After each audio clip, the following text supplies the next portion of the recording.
In this video, I'm going to be talking about my personal top 10 reasons I love Disney.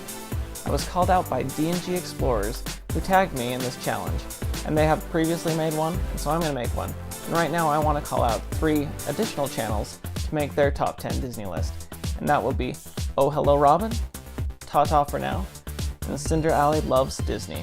So you 3, I would love to see your Disney top 10 list. But let's dive into mine. So for number 10, I'm going to say Disney animation. I think that's really how I got introduced to Disney and getting to go to the video store when I was young and renting classics like Sleeping Beauty and Lady and the Tramp and some of those. And then eventually Snow White and the Seven Dwarfs came back to theaters and I got to see that. And then also seeing the Disney Renaissance where you had Little Mermaid, getting to go to theaters and seeing Beauty and the Beast and Aladdin and Lion King and all those. That's really what got me excited. The beautiful music, the beautiful animation, and still going to see some of those now, whether it is Tangled or Frozen. I love Disney animation. For number 9, I'm going to say the cast members.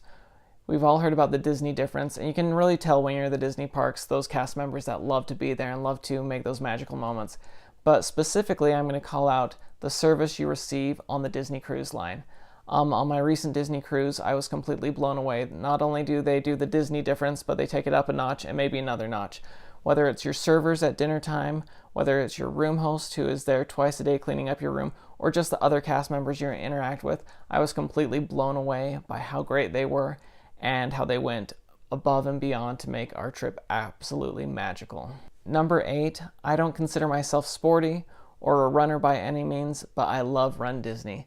Some of the things I love about it is that it got someone like me who does not like sports, who does not really like running. I'm okay with like going to the gym and things like that, but running was never my favorite, but it has gotten me 6 times into the Disney parks to run 10Ks, and I might be even running a little further in the future. So getting to be in the park first thing in the morning, get to see the sunrise, run through the park wearing costumes. And one of the things I love the most is not only do you have those people who are really into running, who run races all the time, but you have a large percentage of the runners who they're not there because they love running. They're there because they love Disney. And so they've really gotten out of their comfort zone. They've worked hard for this moment.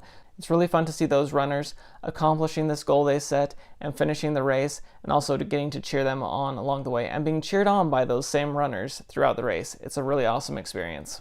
Plus, running backstage through the parks and throughout the parks, when there's no crowds, very fun. For number 7, I'm going to say character meet and greets. You may be wondering why an adult guy would be so excited about meeting Disney characters, but as one of my friends told me after he saw me at a few character interactions, he's like, these are your people. And I totally agree with that, because when I go there, I feel like I'm with old friends, getting to see Mickey and Minnie and Donald and Daisy and all those guys again, getting to see them and interact with them. And something I love is that no matter who you are, whether you're tall or short, popular, not so popular, no matter who you are, they are so excited to see you. They're always happy you're their friend and they're glad you're there. So I love that interaction. And also I love those times when you can see rare characters, whether it's a special holiday or maybe a special promotion going on where you get to meet some of those characters that you normally don't get to meet. For number 6, I'm going to say the Marvel Universe, which is now part of the Disney Universe. I was a fan of the Marvel films before Disney ever bought them, but now that they're part of the Disney Universe, I absolutely love the things they're doing in the park with Marvel, and I'm excited in the future to see more of that, and also the character interactions you're going to have with those Marvel characters. And also I think there's something to be said about having heroes to look up to. While they're fictional characters, with popular culture and celebrities and politics and all those things, I think we do need heroes to look up to. Not people that are perfect, but people that are striving to do their best and looking out for the greater good. I really love that about the Marvel films and also how they're bringing it into the parks. Number 5, this doesn't take place in California or Florida. This takes place in New York City, Disney on Broadway. I've had the chance to see multiple Disney shows on Broadway, and I've loved all of them. In fact, I saw Newsies 6 times on Broadway and 4 times with the traveling company. There's just something extra special, and that goes far beyond a 3-minute attraction ride or, a 20-minute, 30-minute show in the park. There's something special about 2.5 hours of having live performers, singing these songs, bringing these scenes to life. And so whether it's Aladdin, Newsies, Lion King, all these different shows are amazing. And I am going to give a special shout out. It never made it to Broadway, but it did do a pre-Broadway run.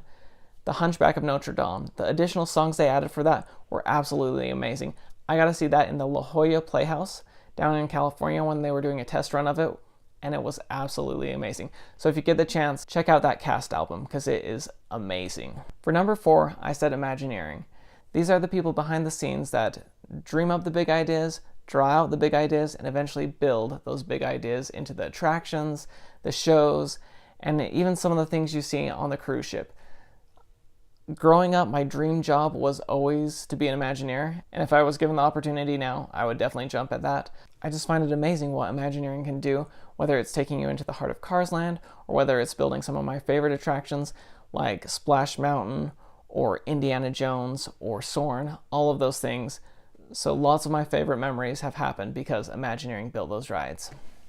For number 3, I'm going to say nighttime spectaculars in the park. Whether it's the fireworks at the end of the day, Fantasmic World of Color, Paint the Night Parade, there's something extra special about at the very end of a great day at a Disney park, getting to sit down or stand up and see one of those nighttime spectaculars.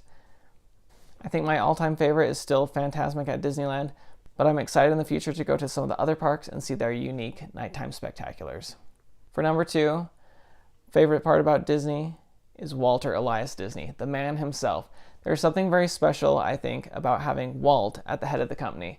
Not just because he's a great guy, but when you look at other studios, and yes, they've had heads of the studio or presidents of the studio, but to have Walt's name on the company, and to see how involved he was in some of those old videos where he's talking about either animation or the park attractions or the World's Fair, to see how invested he was in all of this, to know some of his ideals, and to see how that's still impacting people today. I think it's pretty magical. And I love being at Disneyland because you can see a lot of the little details he put into it. And even looking up at his apartment or going to see Great Moments with Mr. Lincoln or the Enchanted Tiki Room, those are some of my favorite things. And we know Walt always says that it was all started with the mouse, but without Walt, I don't think Mickey could have gotten too far. And at the very top of my list, the number 1 thing I love about Disney is the memories and the fun times and the experiences I've had with family and friends as I've been to the Disney parks, Disney shows, all these different things, experiencing that with friends and family. I love to look forward and plan future trips to experience Disney adventures, and I also love to look back at some of the fun times we've had, whether it was when we were little kids or even recently some of the fun times we've had, and also to hear songs from Disney movies or to see something from Disney that just triggers those emotions and those feelings. So many good times. And that is the top 10 things I love about Disney. I hope you enjoyed this video. It was very fun to do. Thank you D&G Explores for calling me out, and I also look forward to the 3 channels I called out at the very first. I hope to see your top 10 lists in the future. And in the comments below, I'd love to hear what you would put in your top 10 list. If you did enjoy this video, be sure and give it a like and consider subscribing to the channel. And while I don't always do videos like this, I do have more Disney food reviews and Disney adventures and vlogs coming very soon. Thanks so much, and as always, have a very magical day.